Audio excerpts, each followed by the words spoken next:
So I'm bringing my Ruger 1022 out. This one of course has the Archangel 556 kit, my BSA Classic, fairly inexpensive scope. There are better scopes out there, but this scope is mine. We also have the Elysium Arms 18-inch heavy target barrel, bull barrel, 920 diameter, whatever you want to call it. Basically this video is about accuracy on, I don't know if I'm going to do various cartridges, but I finally found a cartridge that this barrel likes accurately. They all shoot fairly accurate, but I finally think I found a cartridge that seems to be the most accurate. And surprisingly, it seems to be Winchester Wildcat, which is one of the cheapest cartridges on the face of the planet. So just to give you an idea on the accuracy, granted we're just going to do one cartridge today, which would be the Winchester Wildcats. And just to give you an idea on the accuracy, obviously you can get better scopes than this. This is a fixed 4-power scope. So let's go ahead and put some downrange and see what this thing can do. Again, these are Winchester Wildcats. Essentially another Winchester in the white box. So we're going to go see what kind of accuracy out of my Ruger 1022, which is the in the Archangel chassis kit, with my BSA Classic, which is a fixed 4-power scope. And we're just going to give you some general accuracy. Surprisingly, these Winchester Wildcats, they seem to be the most accurate out of this barrel, which is one of the cheapest cartridges on the face of the planet. So that being said, let's go ahead and put some downrange.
So we have a product that has been under review, one of the 1022 products that I initially brought to you as a viewer.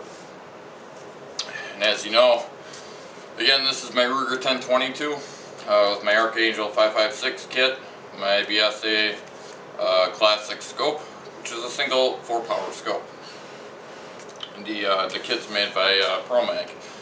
So far, it's an alright. It is what it is. But that's not what we're here to review. Actually, I have a review on that, so go ahead and check out the review on the Archangel 556 kit. This is actually about the barrel. This is an Elysium Arms barrel. I have a couple thousand rounds run through this. I've never really done a full-blown barrel review, so bear with me. Anyway, I decided to go ahead and put a heavy target barrel on this. And heavy target barrel is an understatement. It increases the weight on the actual rifle. I don't really care for that all that much when it comes to barrel weight. Generally like lightweight weaponry, honestly. But there are many good reasons why I like heavy target barrels. Before we get into the actual reviews, my philosophy of a heavy target barrel. It takes longer for a heavier target barrel to wear out, surprisingly. It takes a lot longer for these things to heat up, so you can you essentially you get more shooting in with a heavy target barrel because of the weight of the barrel itself.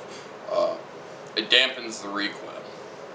Also, I come to find out shooting subsonics out of this, yes, I have a Ruger 1022 that cycles subsonics because of the weight of the barrel and the mass of the barrel, because it's a 920 diameter barrel from Elysium Arms. It almost sounds suppressed. It could have been because I was shooting in the winter, but it almost sounds suppressed. It's super quiet with subsonics. But your standard velocity, same sound. But again, it does affect recoil. A 22 long rifle in general doesn't have anything for recoil. But with a heavier target barrel, you got more weight. The more weight, the less the recoil. That being said, this is a high dollar value. I paid $100 for this barrel at a gun show.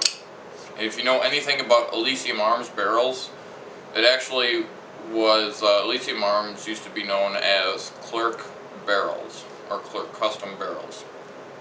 And now they started putting Elysium Arms badging on it. Very, very accurate rifle. Now, I've been shooting a lot of different pieces of ammunition out of this, whether it be Federal bulk pack, whether it be Remington bulk pack, CCIs, whether it be the Stingers, the mini mags, standard velocity. They all shoot adequately accurate.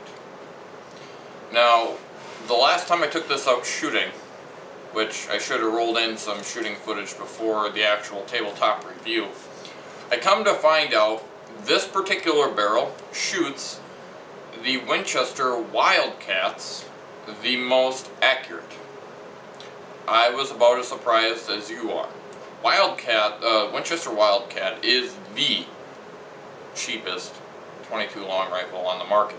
They are dirty, they are very dirty, but most 22 long rifles are. I just couldn't believe it. I think they're more cheaper. I think the Winchester Wildcats are cheaper than the Remington Thunderbolts. So I was just in shock and awe to come find out that this thing shoots the real cheap stuff more accurate, which just blew my mind. Anyways, if you can find these between $80 to $100, they are well worth the money. Granted, in the video footage, I didn't shoot one ragged hole. Actually, I'm kind of stringy on the video, but you know what? I was shooting at, I believe I was shooting at 50 yards. I could probably dial in my scope a little bit better, but I was shooting for general accuracy. I've been shooting a lot of general ammunition. So, but out of all the ammunition that I have shot, after a couple thousand rounds of ammunition, it shoots that the best. And I have the least amount of that stuff, which is crazy. But it is what it is. So if you can find them, they're great. They're a great inexpensive option for you to go ahead and put on your Ruger 1022. Granted, I spent a little bit more money on this 22 than I really cared to. I mean, the barrel for me was $100. The Archangel 5.56 kit was $123 and some change. The scope itself was like $24 I paid a few years ago. And then, of course, the other magazines and whatnot. So I have right around $200 invested in the rifle, minus the actual rifle cost itself. So it is what it is. So if you can find any Elysium Arms barrel, pick one up. I mean, there are other options out there for right around the same price, but they're a good barrel. And I can't say that Green Mountain's better, and I can't say Volquartsen's better. I've never, or I can't say they're better because I have never shot them. Therefore, I can't say yay or nay. So hopefully I can try out some of those other barrels as well too, and try those out. But for now, this is the Elysium Arms barrel. What I'd like to do is buy another Ruger 1022 and essentially trick that one out too, and tailor it to me. But anyway, so this is your Elysium Arms 920 diameter heavy target barrel for your Ruger 1022. This is Lock and Reload with another gear review. As always, catch you later.